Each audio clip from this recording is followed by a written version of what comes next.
art stuff.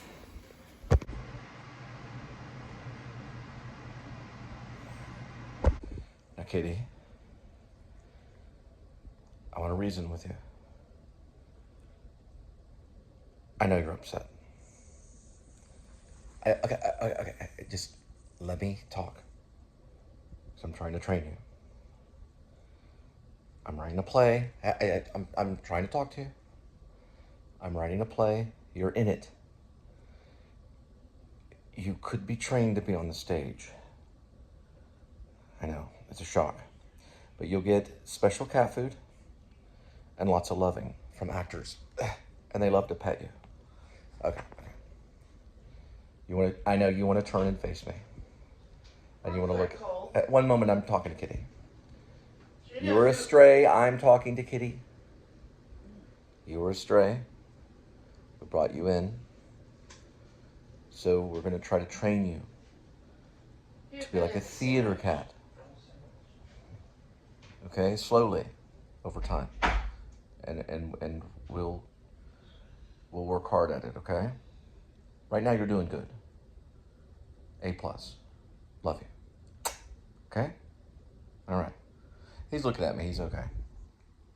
All right, Kitty? Eventually, what I'm wanting is you to face the camera eventually over time so people can see us hang out on the couch when the camera's not on, watching television every once in a while, just because you're cute. And because you're cute, you could possibly maybe make us millions of dollars. Maybe. We'll have to see. Audience will love you. Okay, Kitty? Deal? We give you cat food, clean water, and petting as well. It's up there. Right. There you go. You're looking away at the audience. Very good, Kitty. Thank you. He's doing fine. So I explained to Kitty about he's okay with it. There are a lot of cats out there that are in line, possibly auditioning. Now remember, there's 3 components to the cat. What's he done? He went to get a snack.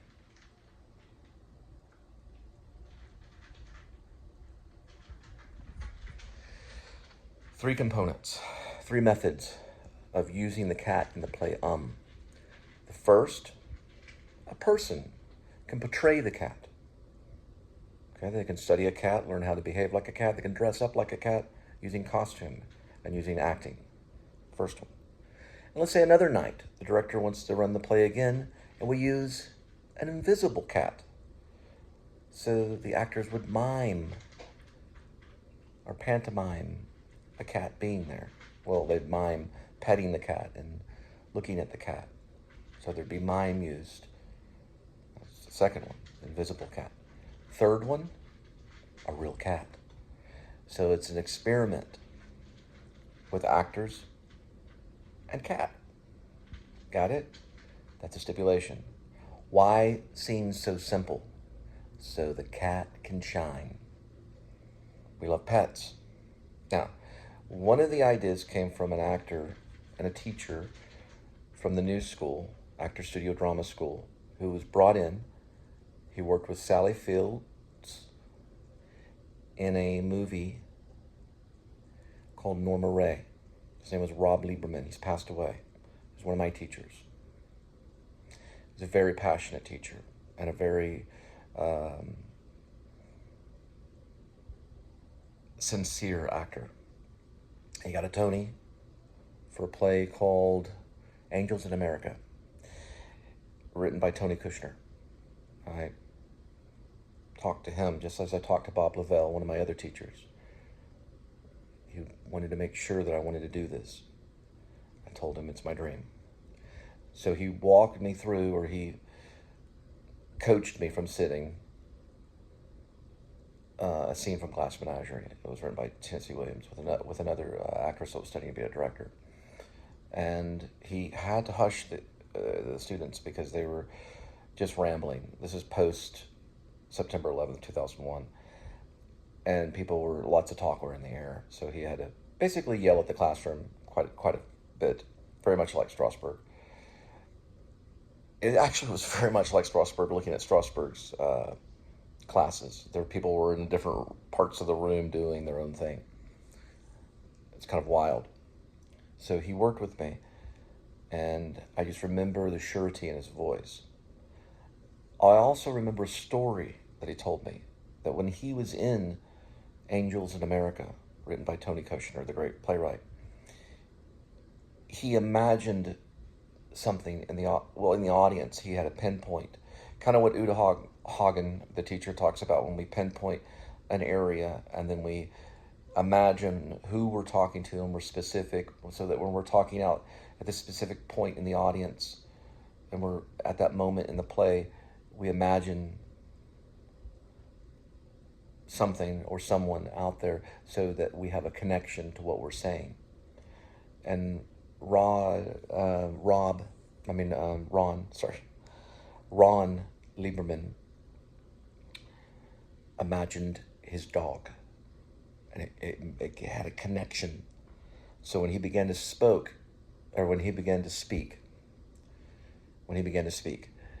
he could see his dog. So he was talking to his dog in this one monologue. Now, he called Tony Kushner on the phone and asked him about this monologue and said, who am I talking to in this particular monologue? I want to know so I can be specific. And Tony Kushner goes, I don't know. You have to figure it out. So he placed his dog out there. That might be why I brought Kitty, or Edmund, into the play of Just wanted to bring that out there. You have a good day.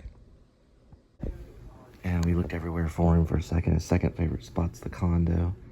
It's like, he really turned invisible. How did that cat do that? I was just talking about the cat being invisible, and then he turned invisible.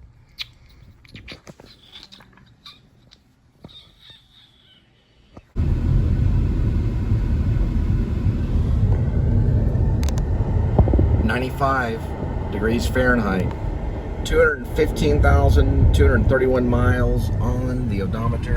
It is June 21st of 2024, and welcome back to the Please Subscribe show. Kind of check this out for a minute. Car 42.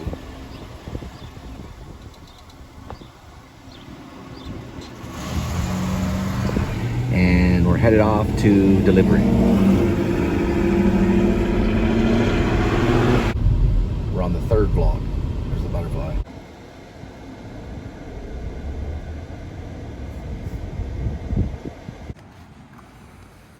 $6089, 3.8. That's from probably today and yesterday. So real quick about mime and my mime teachers. They're probably more interested on how I'm holding the camera rather than the actual photography. What we're going to look at is the skyline of Fort Worth. Then we'll go to the river. Skyline, Fort Worth, river. And looks like there's no go-karts right now at the Rockwood. All right? But they'll be there a little bit later. Oh, we got a mini golfer. They are playing the mini golf. A couple more at Rockwood. Go-karts and mini golf, golf. Come to Fort Worth. Rockwood, mini golf. Get on the Please Subscribe show.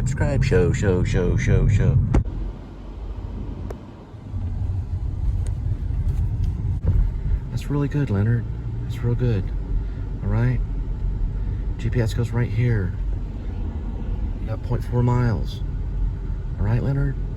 That's real good. Doing a real good job. Mr. Leonard Lawrence.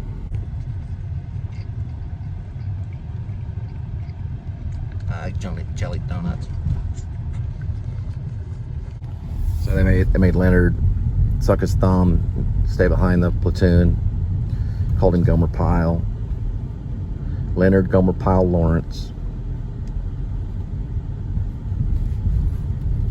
Some gun was named Shirley or something like that. #1 for war film, Stanley Kubrick's genius. And Matthew Modine plays Joker for Stars and Stripes. It's real good, Leonard. real good to remember the movie.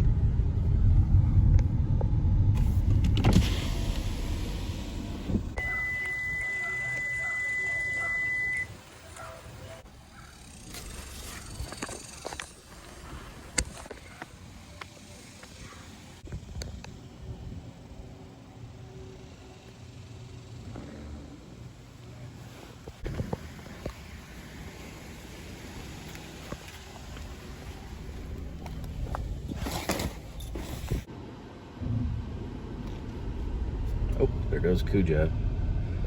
Beautiful Cujo, though. Oh, and his friend, Weenie Dog. Well, he's not exactly a Weenie Dog, but he resembles him. All right, Cujo and Weenie Dog. You enjoy the day today. You have a good one.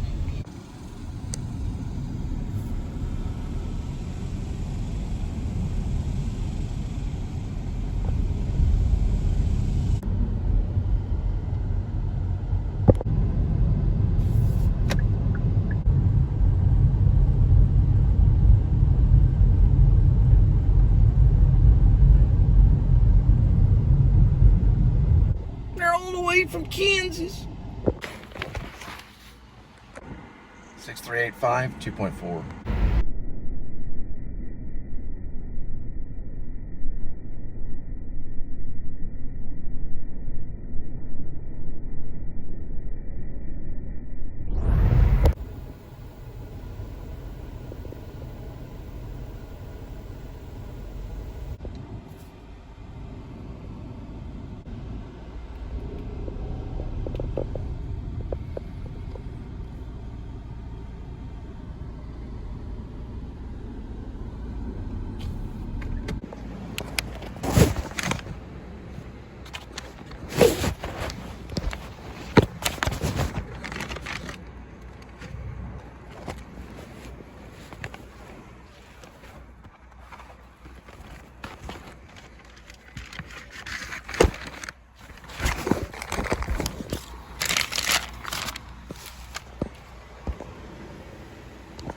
Seven 34 3.3.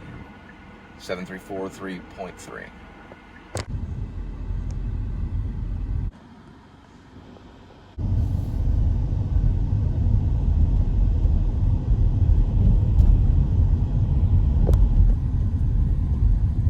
So that's a flag supporting the police, and that says my family. It's got all different sizes of guns, and that says something like Moab. There's another assault rifle there. All right, Pippin, and then $1 Million Quartet in September. So August we will have Pippin at Casa Mañana.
.13 arrival, 3 minutes, 1.3 miles.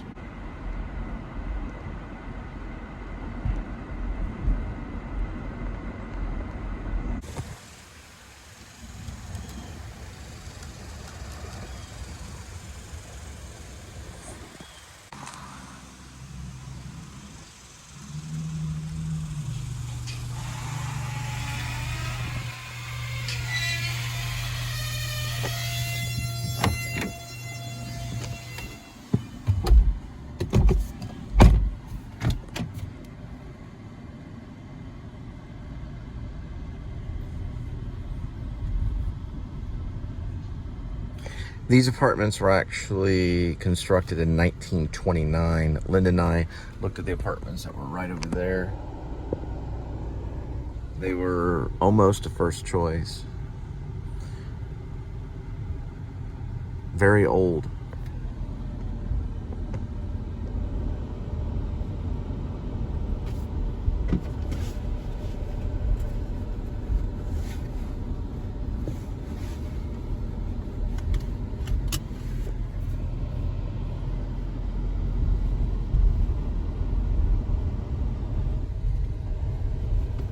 It's a little community. They tell you that whenever you're at the office. They're like, they were constructed in 1929. Now they've been revamped. So they've had a makeover. And we'll go up to inside of where the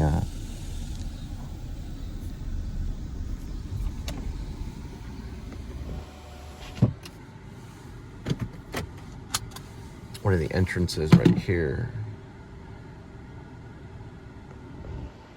Probably that one. Maybe over there. We'll enter through that foyer right there.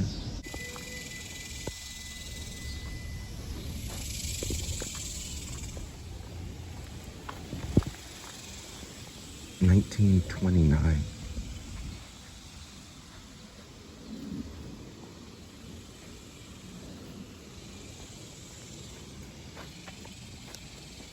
This is the foyer door.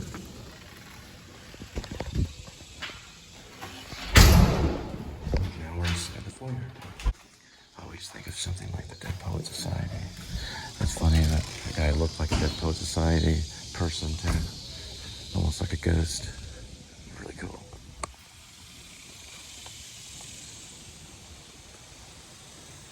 They also have a lot of cats. They're all the way from Florida. There's cats right there. Right in that truck. Yeah, they have a whole slew of cats that live here. Right? There, you can kind of see them stepping. And he's hiding, he's shy. Usually they're over here. In this little area. They leave cat food out and stuff. It's like Cat City.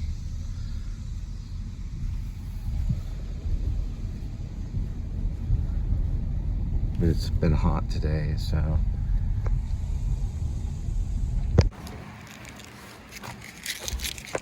$917.31.3. We're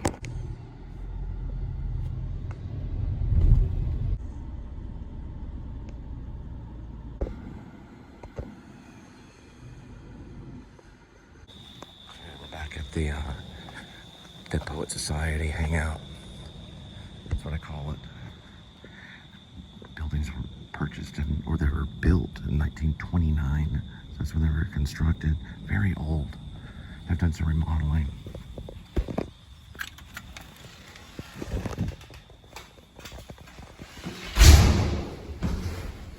This might be a long one.